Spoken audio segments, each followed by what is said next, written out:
Today I am going to share my opinion based on this movie. Oceanwaves is a 1993 Japanese anime television by Tomomi Mochizuki and written by Kaori Nakamura. In case you don't know, this film won the Encouragement Award at the 31st Galaxy Award in Japan. Thus, this film still has a plus-minus through the story. Oceanwaves was an attempt by Studio Ghibli to allow their younger staff members to make a film reasonably cheaply. However, it ended up going both over budget and over schedule. I like how they came up with faded colors because 90s animation usually comes up with a little amount of color.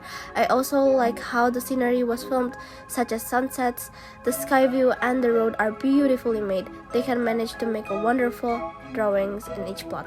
Moreover, I can't say the soundtrack in the film can provide the movie so far because compared to other Ghibli films who uses orchestral musics such as Spirited Away and Howl's Moving Castle, meanwhile, they often use gentle sounds we can't often hear it very well.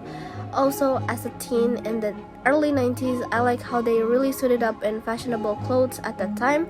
They usually come up with jackets and folded shirts into their jeans.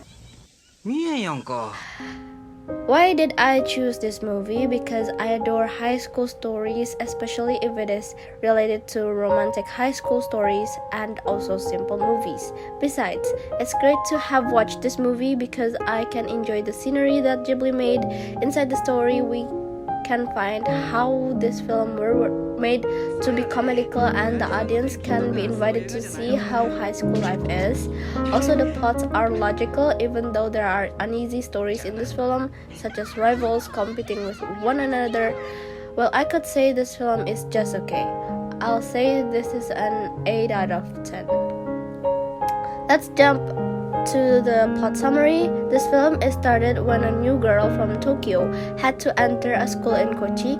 In the school there are Yutaka and Taku. Yutaka fell in love with her in the first place, so it begins when Rikako, the new girl, talks to their teacher about school informations and Yutaka is admiring her. After that, he immediately calls Taku from his part-time job as a dishwasher in a sushi restaurant. バイト早番やったろ。すぐ学校に来いや。今講習終わったけど、俺まだ学校におるき。わかった。 After that, he began telling him about her, that she is going to sit in the same class as him.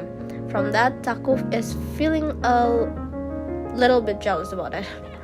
We can find the rising actions is when in the culture festival, Rikako Muto is being ambushed by a bunch of girls who are disliking her. They think that Rikako is arrogant and selfish.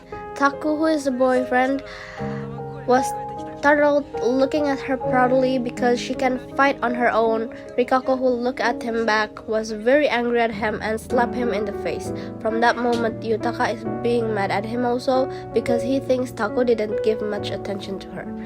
The movie ends with Taku, Yutaka, and Rikako having graduated from their high school. Because Yutaka wants to apologize hearing that Taku is coming to Kochi from Tokyo, he drove his car to the airport to pick him up to go to Taku's house. He also asks Taku if he will go to the reunion party near the city, so when they arrive, Yutaka said his apologize while gazing the sunset with Taku.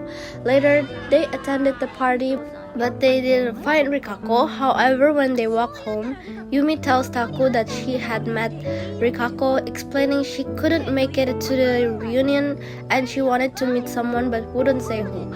Just that he slept in the bathtub, so he smiles. In Tokyo, Taku again sees Rikako across the platforms, but this time runs to find her.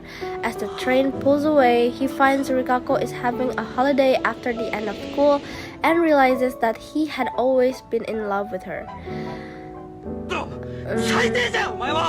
For me, the acting and the characters, they seem to be similar with people's emotions.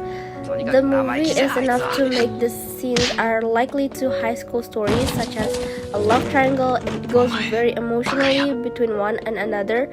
where I find Taku was being rejected as a friend by Yutaka because he didn't find Taku is really looking after Rikako. For me, the characters are believable in acting, such as when Rikako is crying in front of Taku that his father would marry another woman beside her mother, and she wanted to stay in his room in a hotel at Tokyo, so Taku is forced to sleep in the bathroom.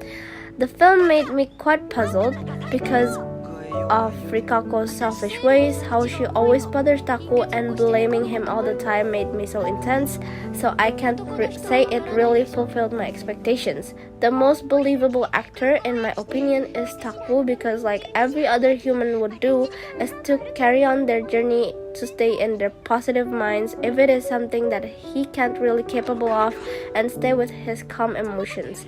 Also support their friends. We can see he was very grumpy because of Rikako's fault, but still accompanied her. That's all. I hope you guys had a great time watching my movie review.